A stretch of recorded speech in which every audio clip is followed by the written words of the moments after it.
नमस्ते and welcome to Mukesh Kumar ji के online class on YouTube. दोस्तों, यह सेशन संगम काल भाग 2 है। इस सेशन में 20 महत्वपूर्ण जी के प्रश्न व्याख्यान सहित बताऊंगा जो विभिन्न प्रकार की प्रतियोगिता परीक्षाओं में पूछे जाते हैं। चलिए दोस्तों, आज का सेशन शुरू करते हैं। दोस्तों, आज का पहला प्रश्न है, वेलन वगई भूमि का एक प्रकार था जो चोल अभिलेखों में उल्लिखित है। इससे क्या तात्पर्य है? दोस्तों, इस प्रश्न का सही उत्तर है घ, गैर ब्राह्मण कृषक की भूमि। चलिए दोस्तों, इस प्रश्न से जुड़े महत्वपूर्ण तथ्य देखते हैं। चोल साम्राज्य में गैर ब्राह्मण कृषकों की भूमि को वेलन वगई कहा जाता था। इसका उल्लेख तंजावुर अभिलेख में मिलता है। चलिए दोस्तों, अब बात करते हैं अगले प्रश्न पर। दोस्तों, अगला प्रश्न है, चोल साम्राज्य में सभा का सदस्य बनने के लिए निम्नलिखित में से कौन सी एक शर्त नहीं थी? दोस्तों, इस प्रश्न का सही उत्तर है क, उसकी आयु 25 वर्ष से 70 वर्ष के बीच होनी चाहिए थी। यह शर्त चोल साम्राज्य में सभा सदस्य बनने के लिए नहीं थी। चलिए दोस्तों, इस प्रश्न से जुड़े महत्वपूर्ण तथ्य देखते हैं। चोल साम्राज्य अपने स्थानीय स्वशासन के लिए जाना जाता है। स्थानीय स्वशासन में 3 प्रकार की ग्राम सभाएं विद्यमान थी, उर सभा और नगरम। सभा का सदस्य बनने के लिए निम्न योग्यता अनिवार्य थी। पहला है, व्यक्ति की आयु 35 वर्ष से अधिक होनी चाहिए थी। दूसरा है, व्यक्ति के पास 1.5 एकड़ भूमि का मालिकाना हक होना चाहिए था। तीसरा है, व्यक्ति के पास स्वयं का मकान होना चाहिए था। चौथा है, व्यक्ति को वेदों का ज्ञान होना चाहिए था। अतः विकल्प क गलत है। चलिए दोस्तों, अब बात करते हैं अगले प्रश्न पर। दोस्तों, अगला प्रश्न है, मणिग्राम और नानदेशी निम्नलिखित में से क्या थे? दोस्तों, इस प्रश्न का सही आंसर है घ, दक्षिण भारत के प्रसिद्ध व्यापार संघ या श्रेणी। चलिए दोस्तों, इस प्रश्न से जुड़ी महत्वपूर्ण तथ्य देखते हैं। चोल शासक परांतक प्रथम के उत्तर मेरूर अभिलेख में मणिग्राम तथा नानदेशी संस्था का उल्लेख हुआ है। ये व्यापारिक श्रेणियां थी। मणिग्राम व्यापारिक श्रेणी आंतरिक व्यापार करती थी, जबकि नानदेशी व्यापारिक श्रेणी विदेशों में व्यापार करती थी। चलिए अब बात करते हैं अगले प्रश्न पर। ऐसा विश्वास किया जाता है कि ईसा का शिष्य सेंट थॉमस डैश डैश आए। दोस्तों, इस प्रश्न का सही आंसर है घ, केरल। चलिए दोस्तों, इस प्रश्न से जुड़ी महत्वपूर्ण तथ्य देखते हैं। ईसा के शिष्य सेंट थॉमस ईसाई धर्म का प्रचार करने के लिए पहली सदी में पल्लव शासक गोंडोफर्निस के शासनकाल में भारत आए तथा 42 ईस्वी में केरल चले गए। यहीं पर उनकी मृत्यु हो गई। इस प्रकार पहली सदी में ईसाई धर्म भारत में प्रवेश किया। चलिए दोस्तों, अब बात करते हैं अगले प्रश्न पर। दोस्तों, अगला प्रश्न है, बृहदेश्वर मंदिर स्थित है। दोस्तों, इस प्रश्न का सही आंसर है क, तंजौर, तमिलनाडु में। चलिए दोस्तों, इस प्रश्न से जुड़े महत्वपूर्ण तथ्य देखते हैं। बृहदेश्वर मंदिर का निर्माण 1010 ईस्वी में चोल शासक राजराज प्रथम द्वारा तंजौर, तमिलनाडु में कराया गया। इस मंदिर को राजराजेश्वर मंदिर भी कहा जाता है। यह मंदिर भगवान शिव को समर्पित है। यह मंदिर पूरी तरह से ग्रेनाइट से निर्मित है। इस मंदिर को यूनेस्को की विश्व विरासत सूची में स्थान मिला है। चलिए बात करते हैं अगले प्रश्न पर। चोल काल में व्यापारियों के संघ को क्या कहा जाता था? दोस्तों, इस प्रश्न का सही आंसर है गो, नगरम। चलिए दोस्तों, इस प्रश्न से जुड़ी महत्वपूर्ण तथ्य देखते हैं। चोलकालीन व्यापारियों के संघ को नगरम कहा जाता था, जबकि उत्तर भारत में व्यापारियों के संघ को श्रेणी कहा जाता था। चलिए अब देखते हैं अगला प्रश्न। दोस्तों, अगला प्रश्न है, चोल मंदिरों के विषय में निम्नलिखित कथनों में से कौन सा सही है? दोस्तों, इस प्रश्न का सही आंसर है क, चोल मंदिर आर्थिक, सामाजिक और सांस्कृतिक जीवन के केंद्र थे। चलिए दोस्तों, इस प्रश्न से जुड़ी महत्वपूर्ण तथ्य देखते हैं। चोल मंदिर आर्थिक, सामाजिक और सांस्कृतिक जीवन के केंद्र हुआ करते थे। चोल मंदिर अपनी भव्यता के लिए प्रसिद्ध है। दोस्तों, अगला प्रश्न है, दंती दुर्ग जिसने हिरण्यगर्भ नामक एक अनुष्ठान किया, कौन थे? दोस्तों, इस प्रश्न का सही आंसर है गो राष्ट्रकूट प्रधान। चलिए दोस्तों, इस प्रश्न से जुड़े महत्वपूर्ण तथ्य देखते हैं। दंती दुर्ग ने 752 ईस्वी में राष्ट्रकूट वंश की स्थापना की एवं मान्यखेत को अपनी राजधानी बनाई। उन्होंने उज्जैनी में हिरण्यगर्भ यज्ञ, जिसे महादान के नाम से भी जानते हैं, का अनुष्ठान किया, जिसमें प्रतिहार राजा ने द्वारपाल का काम किया था। चलिए दोस्तों, बात करते हैं अगले प्रश्न पर। वर्तमान में अंकोर वाट कहाँ स्थित है? दोस्तों, इस प्रश्न का सही आंसर है को कंपुचिया, जो कि कंबोडिया में स्थित है। चलिए दोस्तों, इस प्रश्न से जुड़ी महत्वपूर्ण तथ्य देखते हैं। अंकोर वाट मंदिर कंपुचिया यानी कंबोडिया में स्थित है। यह मंदिर भगवान विष्णु को समर्पित है। इस मंदिर का निर्माण 12वीं शताब्दी में खमेर शासक सूर्यवर्मन द्वितीय द्वारा कराया गया था। चलिए दोस्तों, देखते हैं अगला प्रश्न। चोल काल में व्यापारियों के संघ को क्या कहा जाता था? दोस्तों, इस प्रश्न का सही आंसर है गो नगरम। चोल काल में व्यापारियों के संघ को नगरम कहा जाता था। चलिए दोस्तों, इस प्रश्न से जुड़े महत्वपूर्ण तथ्य देखते हैं। चोल कालीन व्यापारियों के संघ को नगरम कहा जाता था, जबकि उत्तर भारत में व्यापारियों के संगठन या संघ को श्रेणी कहा जाता था। चलिए दोस्तों, अब बात करते हैं अगले प्रश्न पर। निम्नलिखित में से किस शासक वंश ने कभी भी जैन धर्म को संरक्षण नहीं दिया? दोस्तों, इस प्रश्न का सही आंसर है गो चोल वंश, क्योंकि ये शैव धर्म को मानने वाले थे। चलिए दोस्तों, इस प्रश्न से जुड़े महत्वपूर्ण तथ्य देखते हैं। चोल वंश के शासक शैव थे। इनके द्वारा कभी भी जैन धर्म को संरक्षण नहीं दिया गया। उन्होंने शैव धर्म के प्रचार प्रसार में गहरी रुचि ली। चोल शासक राजराज प्रथम ने तंजौर में राजराजेश्वर अथवा वृद्धेश्वर मंदिर का निर्माण करवाया, साथ ही शिवपाद शेखर की उपाधि धारण की। राजराज के समय में शैव संत नंबी अंडार नंबी ने शैव मंत्रों को धर्म ग्रंथ में संग्रहित किया। दोस्तों, अगला प्रश्न है, चोल वंश के प्रवर्तक कौन थे? दोस्तों, इस प्रश्न का सही आंसर है को विजयालय। यही चोल वंश के प्रवर्तक थे।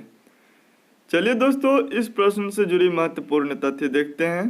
चोल वंश का प्रवर्तक विजयालय था। इसे ही चोल वंश का वास्तविक संस्थापक माना जाता है। चोल आरंभ में पल्लवों के सामंत थे। चलिए दोस्तों, अब बात करते हैं अगले प्रश्न पर। दोस्तों, अगला प्रश्न है, किस चोल शासक ने पल्लवों को हराकर कांची पर अधिकार प्राप्त किया? दोस्तों, इस प्रश्न का सही आंसर है खो आदित्य प्रथम, जो विजयालय के पुत्र थे। चलिए दोस्तों, इस प्रश्न से जुड़ी महत्वपूर्ण तथ्य देखते हैं। विजयालय चोल वंश का वास्तविक संस्थापक माना जाता है। आदित्य प्रथम, जो कि विजयालय के पुत्र थे, ने पल्लवों को हराकर कांची पर अधिकार प्राप्त कर लिया। चलिए दोस्तों, अब बात करते हैं अगले प्रश्न पर। दोस्तों, अगला प्रश्न है, दक्षिण भारत के किस राजवंश ने राज्य को राष्ट्र, कोट्टम तथा ग्राम में विभाजित किया? दोस्तों, इस प्रश्न का सही आंसर है को चोल राजवंश ने। चलिए दोस्तों, अब देखते हैं इस प्रश्न से जुड़ी महत्वपूर्ण तथ्य। दक्षिण भारत के चोल राजवंशों ने राज्य को राष्ट्र, कोट्टम तथा ग्राम में विभाजित किया। चोल काल में साम्राज्य विभाजन का क्रम इस प्रकार था: मंडल, वलनाडु, नाडु, कुर्रम जिसे ग्राम समूह कहते थे, और तनियूर। चलिए दोस्तों, अब बात करते हैं अगले प्रश्न पर। दोस्तों, अगला प्रश्न है, किस राजवंश के समय में कन्हेरी विश्वविद्यालय प्रसिद्ध हुआ? दोस्तों, इस प्रश्न का सही आंसर है घोक पल्लव वंश। चलिए दोस्तों, अब देखते हैं इस प्रश्न से जुड़ी महत्वपूर्ण तथ्य। पल्लव राजवंश के समय में कन्हेरी विश्वविद्यालय प्रसिद्ध हुआ। यह विश्वविद्यालय महाराष्ट्र राज्य में स्थित था। चलिए दोस्तों, बात करते हैं अगले प्रश्न पर। प्लिनी कौन थे? दोस्तों, इस प्रश्न का सही आंसर है गो एक रोमन विद्वान, जिसने भारत के रोम साम्राज्य के साथ व्यापार का उल्लेख किया। चलिए दोस्तों, इस प्रश्न से जुड़ी महत्वपूर्ण तथ्य देखते हैं। प्लिनी प्रसिद्ध रोमन विद्वान एवं दार्शनिक था जिसने रोम एवं भारत के मध्य व्यापार का उल्लेख किया है। रोम साम्राज्य के धन का बहाव भारत की तरफ होने से प्लिनी दुख व्यक्त करता है। प्लिनी कहता है कि रोम के सोने से भारत सोने की चिड़िया बन चुका है, पर रोम उजाड़ हो गया है। इसने नेचुरल हिस्टोरिका नामक पुस्तक भी लिखी। चलिए दोस्तों, बात करते हैं अगले प्रश्न पर। निम्न विद्वानों में क्या समानता है? आपस्तंभ, बोधायन, कात्यायन, मानव, पाणिनि, पिंगल, याज्ञवल्क्य। दोस्तों, इस प्रश्न का सही आंसर है ख, सभी व्याकरणाचार्य थे। चलिए दोस्तों, इस प्रश्न से जुड़ी महत्वपूर्ण तथ्य देखते हैं। व्याकरण के माध्यम से भाषा का स्वरूप निर्धारित किया गया। व्याकरण पर लिखी गई प्रथम पुस्तक अष्टाध्यायी पाणिनि द्वारा लिखी गई तथा कात्यायन ने व्याकरण की पुस्तक वर्तिका लिखी थी। आपस्तंभ, बोधायन, मानव, पिंगल तथा याज्ञवल्क्य ने अपने ग्रंथों में व्याकरण का उल्लेख किया है। और दोस्तों, अगला प्रश्न है, औषधि से किसका संबंध नहीं है? दोस्तों, इस प्रश्न का सही आंसर है ख, भास्कराचार्य, क्योंकि यह एक महान गणितज्ञ एवं ज्योतिष शास्त्री थे। चलिए दोस्तों, इस प्रश्न से जुड़ी महत्वपूर्ण तथ्य देखते हैं। औषधि का संबंध धन्वंतरि से है। इन्हें औषधि विज्ञान का पिता कहा जाता है। चरक तथा सुश्रुत का संबंध भी औषधि से था। भास्कराचार्य गणितज्ञ, ज्योतिष शास्त्री तथा खगोल शास्त्री थे। चलिए दोस्तों, अब बात करते हैं अगले प्रश्न पर। दोस्तों, अगला प्रश्न है, हिरण्यगर्भ नामक अनुष्ठान किस लिए किया जाता था? दोस्तों, इस प्रश्न का सही आंसर है ख, राजा को क्षत्रिय घोषित करने के लिए, चाहे वह जन्म से क्षत्रिय न हो। सॉरी दोस्तों, यहाँ ख होना चाहिए था, मिटा देते हैं।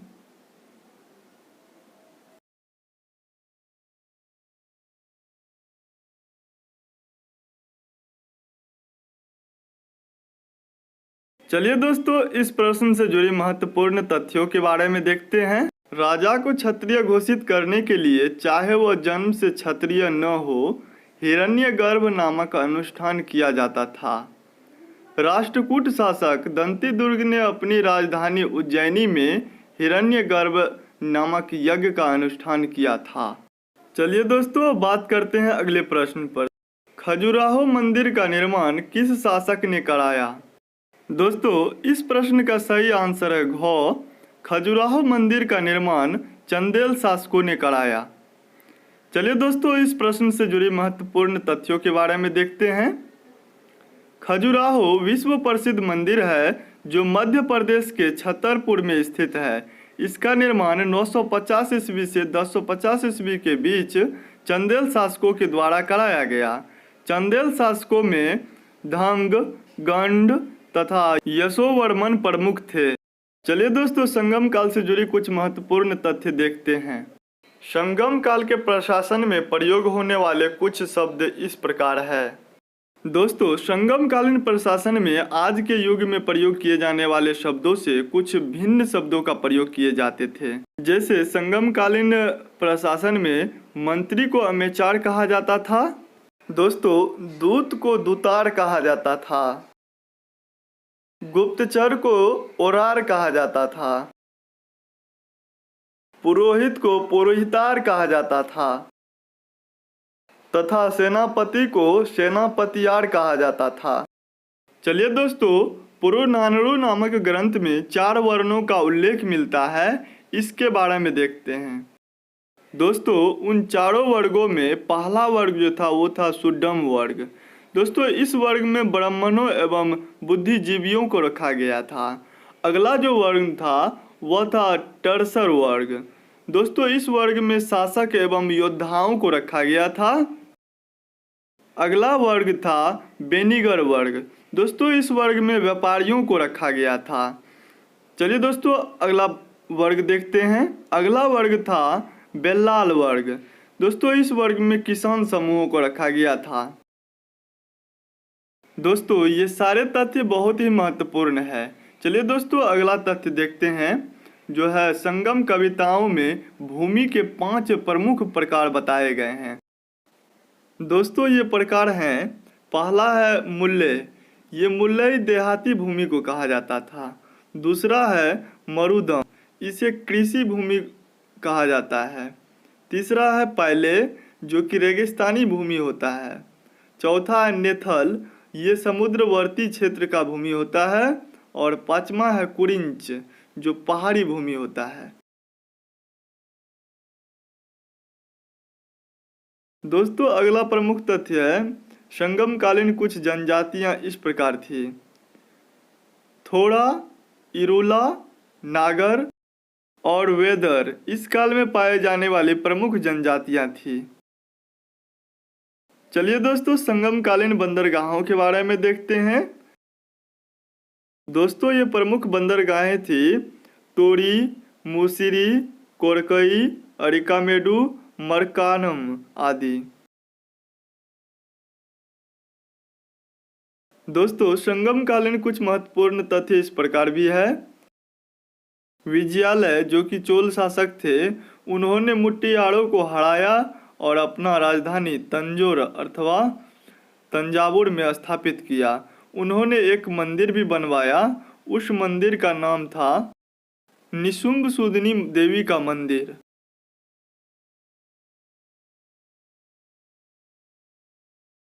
चलिए दोस्तों अगला महत्वपूर्ण तथ्य देखते हैं।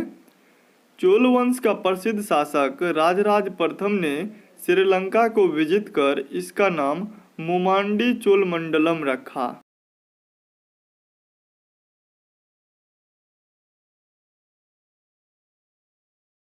चलिए दोस्तों अब अगले महत्वपूर्ण तथ्य पे बात करते हैं। दोस्तों अगला महत्वपूर्ण तथ्य है, चोल प्रशासन संबंधी स्थानीय स्वशासन में मूवेंदार 3 स्वामी राजाओं का वर्णन मिलता है। दोस्तों वे 3 जो महत्वपूर्ण राजा थे वे थे चोल, चेर और पांड्य। चलिए दोस्तों अब महत्वपूर्ण नोट देख लेते हैं। आगस्टस, टाइबेरियस और नीरो जैसे रोमन सम्राटों द्वारा जारी किए गए सोने और चांदी के सिक्के तमिलनाडु के सभी हिस्सों में पाए गए हैं, जो समृद्ध व्यापार का संकेत देता है।